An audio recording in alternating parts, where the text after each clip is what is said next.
Alrighty, g'day trendsetters. Part 2, we're looking at the Kabbalah of vegan food. So this is going to be very seminal, very brief insight into some Kabbalah and Chassidic philosophy and thoughts. If you're really interested in delving into this deeper, just be careful out there because there's a lot of con men and dodgy stuff out there. They just want to sell you books and they want to sell you $45 red strings and really rope you in and rope you out of your money. So if you want some clean and good content on Kabbalah from the original source, I would recommend going to chabad.org. That is chabad.org. They might ask you for a donation here or there to support their thing, but they're not going to try and sell you $45 red strings. All right, so check them out. All right, in a nutshell, the Alter Rebbe has an interesting Maimar Chassidic discourse on the meal that Abraham gave to the three angels who came to visit him, to bring him all the the good news and whatever, and this cosmic meal where he actually gave him meat and dairy relates to the festival of Pentecost, the festival of Shavuot, where the Jews celebrate the receiving of the Torah. There's also a tradition to consume milk, dairy products, and how's that related? So in this discourse, we actually explore what is the Kabbalistic and spiritual origin of certain foods. So dairy foods are associated with the midah, the attribute, the spiritual energy of chesed. And chesed means kindness, giving, loving kindness. Chesed, you give with your right, you draw close with your right. And we see this nurturing, we see this kindness. Why? Because a mother cow gives to her baby calf milk so it could grow. This is kindness, this is giving, and this is a nurturing. So this is chesed. Milk is chesed. Dairy is chesed, kindness. Meat, on the other hand, it's red. You require gvura. Gvura is severity, which is associated with the left, which is associated with strength and harshness in a way. And of course you need harshness to actually slaughter the meat.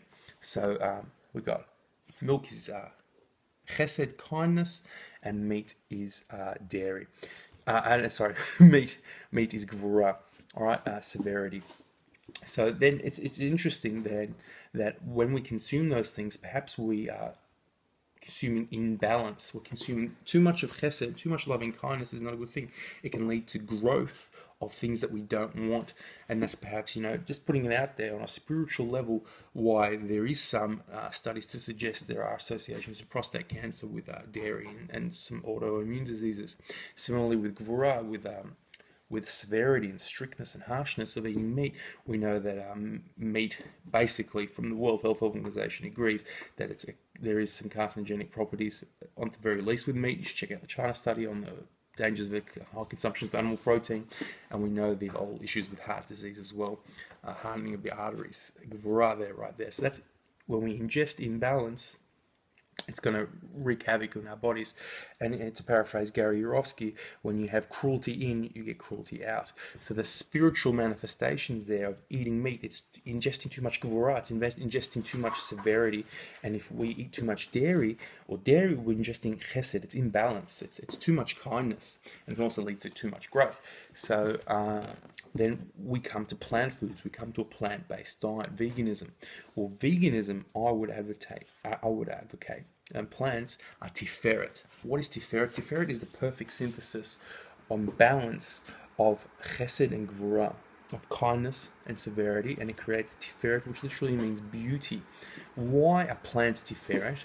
Plants are tiferet because according to the order of Genesis, Bereshit, creation, plants were created on the third day.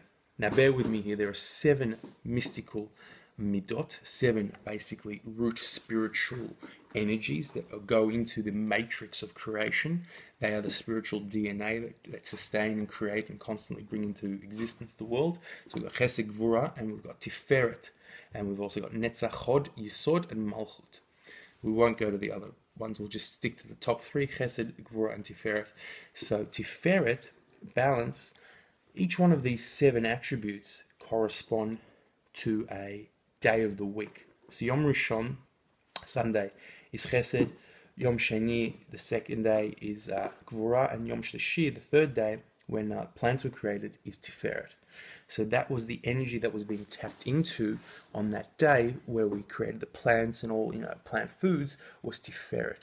So when we ingest only plant-based foods, plant-based diet, vegan diet, we're actually getting rid of the imbalance of only chesed, the imbalance of only gvura. We're getting perfect balance and harmony of tiferet. We're ingesting a lot of tiferet, and no wonder spiritually on a level we have the longevity results from that diet. Check out China study, check out the blue zones, which advocate, people living to 100 plus, mainly because of low meat consumption and a plant-based diet, especially the Adventists in Southern California. So the Tiferet brings the balance, and I've noticed that also on a spiritual and on a mental and on a physical level, all of these levels have improved since going vegan, because more balance in my life, balance in, balance out. Of course, it takes time, and I'm still improving. And also, what is Tiferet? Tiferet is Rachamim. It's also mercy.